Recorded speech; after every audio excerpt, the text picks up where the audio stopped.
Hello everyone, welcome back to VRR tutorials. నేను కృష్ణారెడ్డి. ఈ వీడియోలో మన స్పోకెన్ హిందీ బుక్లో కారక్ ప్రత్యయ్ అనే కాన్సెప్ట్ గురించి ఎక్స్ప్లెయిన్ చేసుకుంటూ లాస్ట్ సెషన్లో మనం కాకేకి అంటే యొక్క అని మనం నేర్చుకున్నాం కదా. సో ఇప్పుడు మీకు ఒక డౌట్ రావచ్చు, సార్ యొక్క అనే ఒకే ఒక్క పదానికి హిందీలో 3 వర్డ్స్ ఉన్నాయి కదా. సో ఇప్పుడు ఫర్ ఎగ్జాంపుల్ మనం ఇంతకుముందు ఆయేనియం చెప్పుకున్నాం. ఆయేనియంలో కూడా అచ్చా, అచ్చే, అచ్చి, కైసా, కైసే, కైసి ఆ కాన్సెప్ట్ మీకు అర్థమై ఉంటే ఈ కాకేకి కాన్సెప్ట్ కూడా మీకు ఆల్రెడీ అర్థమైపోయినట్టే. సో అయినా కూడా మరొక ఎగ్జాంపుల్ తీసుకుని చాలా చక్కగా దీన్ని ఎక్స్ప్లెయిన్ చేయడానికి ట్రై చేస్తాను నేను. ఓకే, కాకేకి అంటే అర్థం ఏంటి? యొక్క అని అర్థం అనమాట. ఓకే, యొక్క అని అర్థం. సో దీన్ని ఇంకా ఎలాబొరేట్గా మనం అర్థం చేసుకోవడానికి ట్రై చేద్దాం. ఓకే, ఎప్పుడు కా యూజ్ చేస్తాం, ఎప్పుడు కే యూజ్ చేస్తాం, ఎప్పుడు కీ యూజ్ చేస్తాం అని చెప్పి తెలుగు ద్వారా హిందీ నేర్చుకోవడానికి ఎలాంటి కాన్సెప్ట్స్ అన్ని కవర్ చేసిన మన స్పోకెన్ హిందీ బుక్ ఎట్టి పరిస్థితులను కూడా మీరు మిస్ అవ్వద్దు. ఆర్డర్ ఇవ్వడానికి పైన నెంబర్స్కి కాల్ చేయండి. అలాగే ఈ సిరీస్లో ఇప్పటికే చాలా వీడియోస్ చేయడం జరిగింది. ఆ వీడియోస్ అన్ని మీరు 1 by 1 ఆర్డర్లో చూడడానికి పైన కనిపిస్తున్న నెంబర్స్కి ప్లేలిస్ట్ అని చెప్పేసి వాట్సాప్ చేయండి.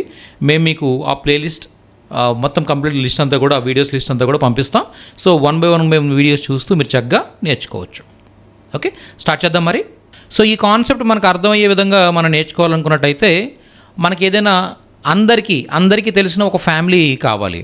సో అది జనరల్గా అయితే సెలబ్రిటీ ఫ్యామిలీస్ అందరికీ తెలుస్తారు, అంతే కదా. సో కాబట్టి అలా ఎవరైనా బాలకృష్ణ గారి ఫ్యామిలీ, చిరంజీవి గారి ఫ్యామిలీ, ఇలాంటి ఎవరైనా ఫ్యామిలీ మెంబర్స్ అందరూ కూడా తెలిసిన ఫ్యామిలీస్ అయితే కనుక మనం చాలా చక్కగా దీన్ని ఎక్స్ప్లెయిన్ చేయడానికి ఛాన్స్ ఉంటుందన్నమాట. అలా చిరంజీవి గారి ఫ్యామిలీని ఇక్కడ మనకి తీసుకురావడం జరిగింది. చూసినట్టయితే ఇక్కడ కా ఎప్పుడు వస్తుంది, కే ఎప్పుడు వస్తుంది, కీ ఎప్పుడు వస్తుంది అనేది మనం అర్థం చేసుకోవడానికి ఈ పిక్చర్ చాలా చక్కగా ఉపయోగపడుతుంది అనమాట. స్టార్ట్ చేద్దాం.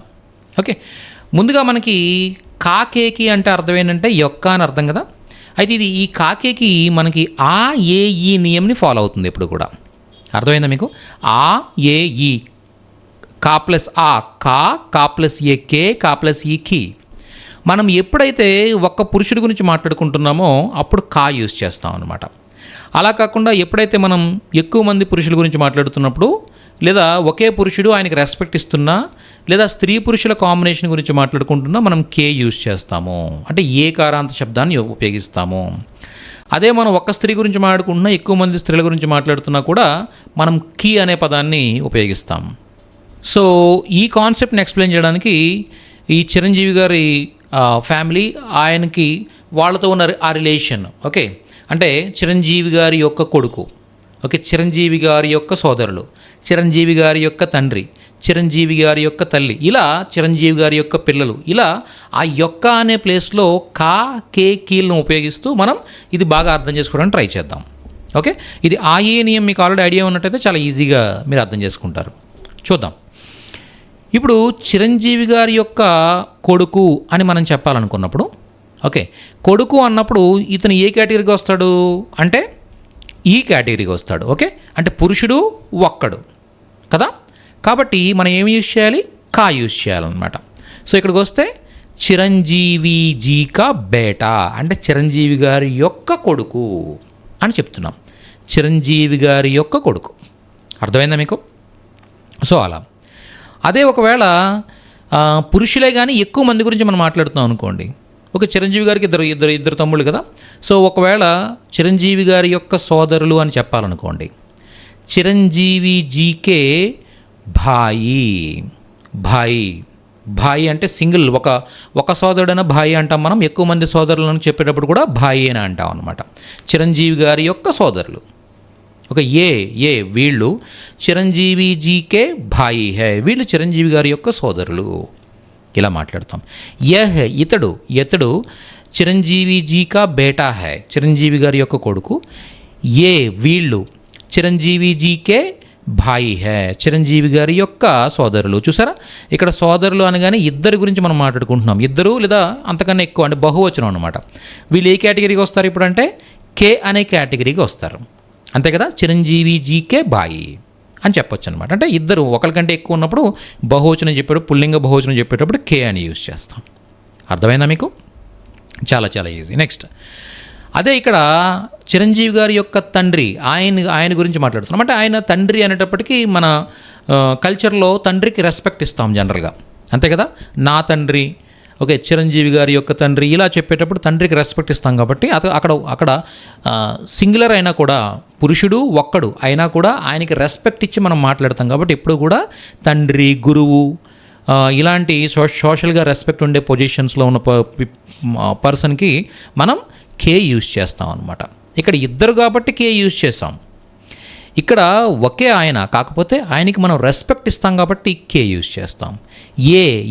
ఈయన చిరంజీవి జీకే పితాజీ హై, చిరంజీవి జీకే పితాజీ హై. ఈయన చిరంజీవి గారి యొక్క తండ్రి గారు పితాజీ.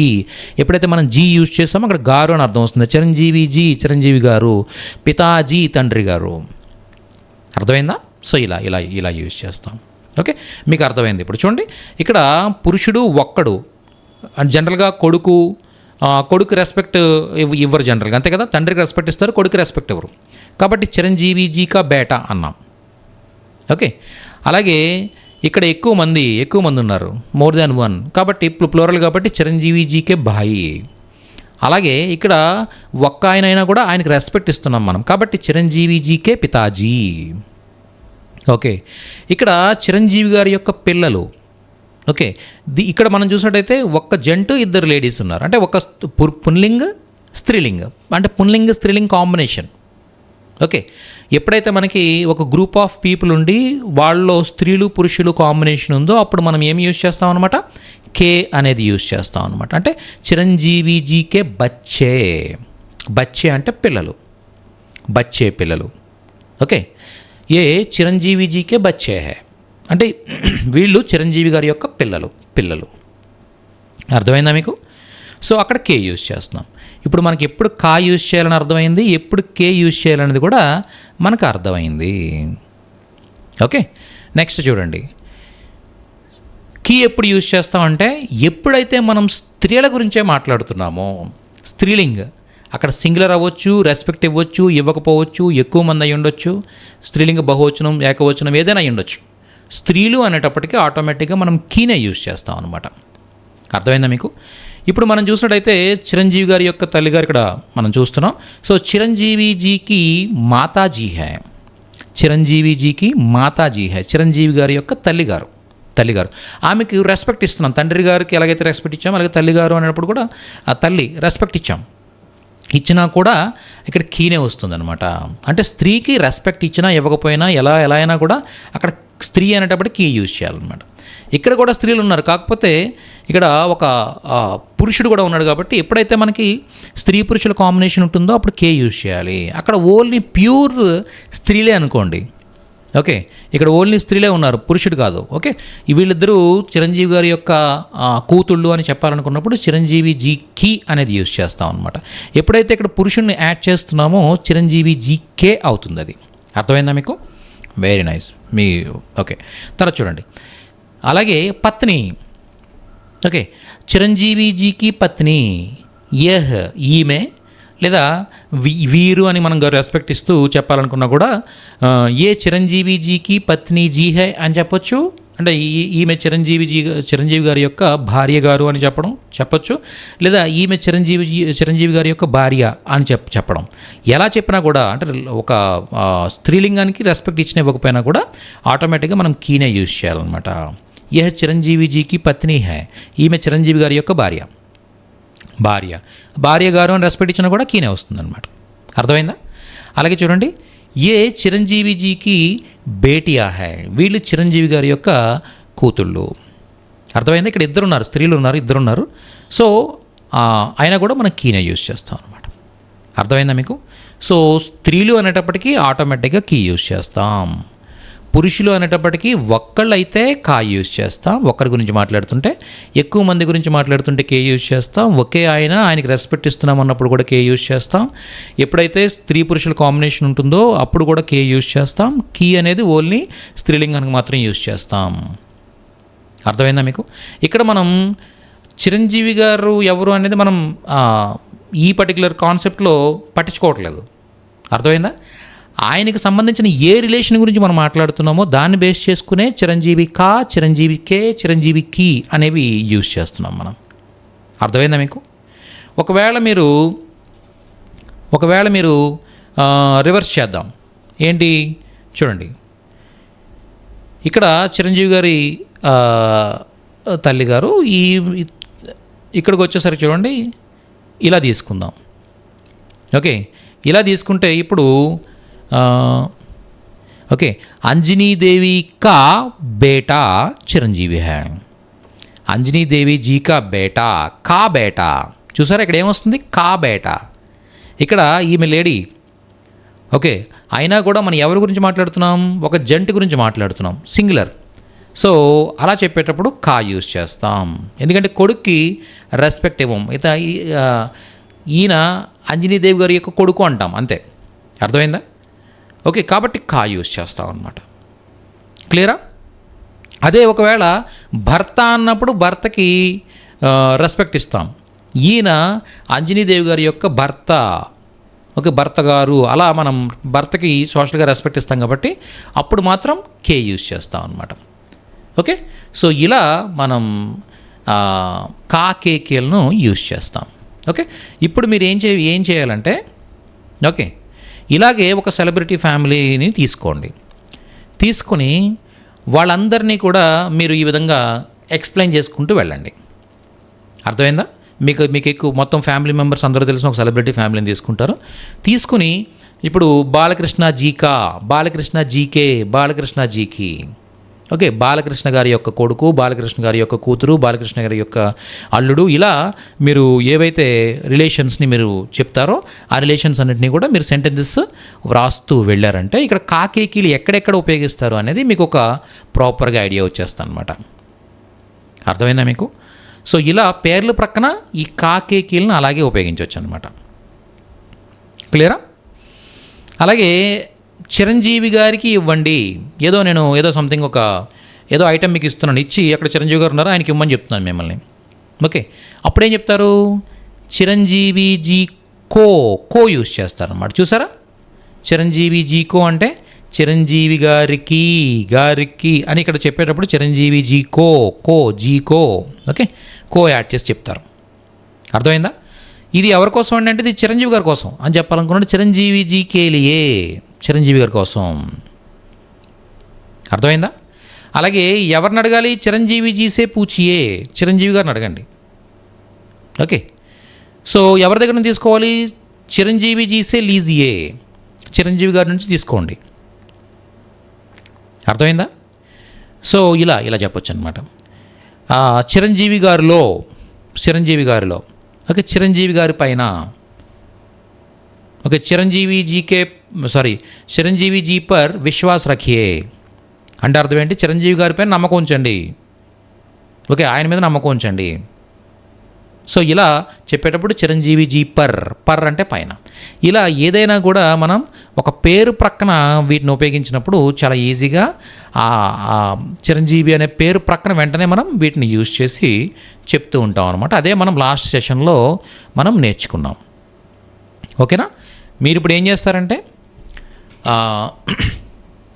ఒక సెలబ్రిటీ ఫ్యామిలీని తీసుకొని రాయండి. ఎలా అంటే బాలకృష్ణ గారు సంథింగ్, లేదా నాగార్జున గారు సంథింగ్, ఎవరైనా ఒక సెలబ్రిటీ ఫ్యామిలీ తీసుకోండి. మీకు ఫ్యామిలీ మెంబర్స్ అందరూ తెలియాలి, వాళ్ళ ఫ్యామిలీ మెంబర్స్ అందరూ తెలియాలి. ఓకే, అలా తెలిసిన ఒక ఫ్యామిలీని తీసుకొని నాగార్జున జీకా బేటా నాగ చైతన్య హై, ఓకే, నాగార్జున జీకి పత్ని అమలాజీ హై, ఓకే, నాగార్జున జీకి అలా వాళ్ళకి సంబంధించిన ఏవైనా ఒక రిలేషన్స్ అనమాట. మీకు తెలిసిన ఆ రిలేషన్స్ అన్నీ కూడా నాగార్జున జీకే పితాజీ నాగేశ్వరరావు జీ హై, నాగార్జున జీకి మాతాజీ అన్నపూర్ణ జీ హై. ఇలా మీరు ఏవైతే ఉంటాయో ఆ రిలేషన్స్ అన్నీ కూడా చక్కగా అలా రాస్తూ వెళ్ళారనుకోండి ఒక సెలబ్రిటీ ఫ్యామిలీని తీసుకుని కాకేకీలు మీకు వచ్చేస్తాయన్నమాట. అర్థమైంది? అలాగే ఇప్పుడు చిరంజీవి గారికి సంబంధించిన ఫ్యామిలీ మెంబర్స్ గురించి మనం మాట్లాడుకున్నాం కాబట్టి అక్కడ రామ్ చరణ్ అనగానే పురుషుడు కా యూజ్ చేసాం. అర్థమైందా? పత్ని అనగానే స్త్రీ కీ యూజ్ చేసాం. మాతాజీ అనగానే కీ, స్త్రీలింగం కాబట్టి కీ యూజ్ చేసాం. ఇంతవరకు క్లారిటీ ఉంది, మనుషుల గురించి మాట్లాడుకున్నాం కాబట్టి. మరి ఇప్పుడు నేను మీకు చిరంజీవి గారి ఇల్లు చూపిస్తున్నాను. ఇల్లు చూపించి అది చిరంజీవి గారి ఇల్లు అని చెప్పాలి. అర్థమైందా? అలాగే నేను ఒక చిరంజీవి గారి కారు చూపించి ఇది చిరంజీవి గారి కారు అని చెప్పాలి మీకు. సో ఇప్పుడు వాటిని ఎలా చెప్పాలి అని అడిగినట్టయితే, మనం చెప్పుకున్నట్టుగా నియమం గురించి మనం చెప్పుకున్నట్టుగా చిరంజీవి జీ కా ఘర్ అంటే ఘర్ అనేది పుంలింగ శబ్దం అనమాట. కాబట్టి చిరంజీవి జీ కా ఘర్. యహ్ చిరంజీవి జీకి గాడీ హై అంటే ఇది చిరంజీవి గారి యొక్క బండి, వెహికల్ అని చెప్పాలనుకున్నప్పుడు చిరంజీవి జీ కీ గాడీ హై, ఎందుకంటే గాడి అనేది స్త్రీలింగ పదం అనమాట. సార్ మరి మాకు అన్ని పదాలు కూడా స్త్రీలింగ పుల్లింగాలని తెలియవు కదా, మరి ఏం చేయాలంటే, ఒకవేళ మీకు తెలిస్తే స్త్రీలింగం చెప్పండి, చిరంజీవి జీకి అని ఇలా యూజ్ చేస్తారు. మీకు తెలీదు, ఏదో ఒక వస్తువు ఉంది అది చిరంజీవి గారిదని చెప్పాలి మీరు, అది మీకు తెలియదు, అది వస్తువు స్త్రీలింగం పుల్లింగం అనేది మీకు తెలియదు, అప్పుడు ఏం చేస్తారు, చిరంజీవి జీ కా అనేది యూజ్ చేసేస్తారు అన్నమాట. ఏదైతే మనకి అక్కడ పుల్లింగం ఉందో అలాగే మనం యూజ్ చేసేచ్చు అనమాట. అర్థమైందా మీకు? సో మీకు ఇంకా ఈ కాన్సెప్ట్ మీద అర్థం కాకపోతే ఏమైనా డౌట్స్ ఉన్నా కూడా మీరు ఈ వీడియో క్రింద కామెంట్ చేయొచ్చు, నేను వాటికి ఆన్సర్స్ ఇవ్వగలుగుతాను. ఈ వీడియో సిరీస్ని కంప్లీట్గా ఫాలో అవుతూ ఉండండి. ఒకవేళ మీరు ముందు లెసన్స్ ఏమైనా మిస్ అయినట్టయితే ఈ లెసన్ మీకు పెద్దగా అర్థం కాకపోవచ్చు, కాబట్టి ఆ ముందు లెసన్స్ అన్నీ చూసి స్టెప్ బై స్టెప్ చూస్తూ వచ్చినట్టయితే మాత్రం ఈ లెసన్ చాలా క్లియర్గా అర్థమవుతుంది మీకు. అలా చూడడానికి లెసన్స్ అన్నీ ఒక ఆర్డర్లో చూడడానికి పైన కనిపిస్తున్న నెంబర్స్కి వాట్సాప్ ద్వారా ప్లేలిస్ట్ అని టైప్ చేసి వాట్సాప్ చేయండి. మేము మీకు ఆ లిస్ట్ ఆఫ్ లెసన్స్ అన్నీ కూడా ఆ లింక్స్ అన్నీ పంపిస్తాం, మీరు చక్కగా చూసి నేర్చుకోవచ్చు. మన స్పోకెన్ హిందీ బుక్ మాత్రం 80% మిస్ అవ్వద్దు. పైన నెంబర్స్కి కాల్ చేసి మీరు ఆర్డర్ ఇవ్వచ్చు, మేము మీకు by post all over India ఎక్కడికైనా కూడా పంపించగలుగుతాం. సో ఒకవేళ మీరు హిందీ అండ్ ఇంగ్లీష్ లాంగ్వేజెస్ రాక మీ జీవితంలో మీరు వెనకబడుతున్నట్టయితే విఆర్ఆర్ ట్యూటోరియల్స్ ఆన్లైన్ క్లాస్ అనేది బెస్ట్ ఆప్షన్ అనమాట. ఇప్పటికే కొన్ని వేల మందిని ట్రైన్ చేసిన ఎక్స్పీరియన్స్ మాకుంది. వాళ్ళందరూ చక్కగా ఇంగ్లీష్ అండ్ హిందీ లాంగ్వేజ్లో కమ్యూనికేట్ చేస్తూ వాళ్ళ జాబ్స్ అండ్ బిజినెసెస్ చేసుకోగలుగుతున్నారు. ఆ డీటెయిల్స్ కోసం మీరు పైన నెంబర్స్కి కాంటాక్ట్ చేసి జాయిన్ అవ్వచ్చు. నెక్స్ట్ సెషన్లో మరింత నేర్చుకుంటూ మళ్ళీ కలుద్దాం. Thank you so much.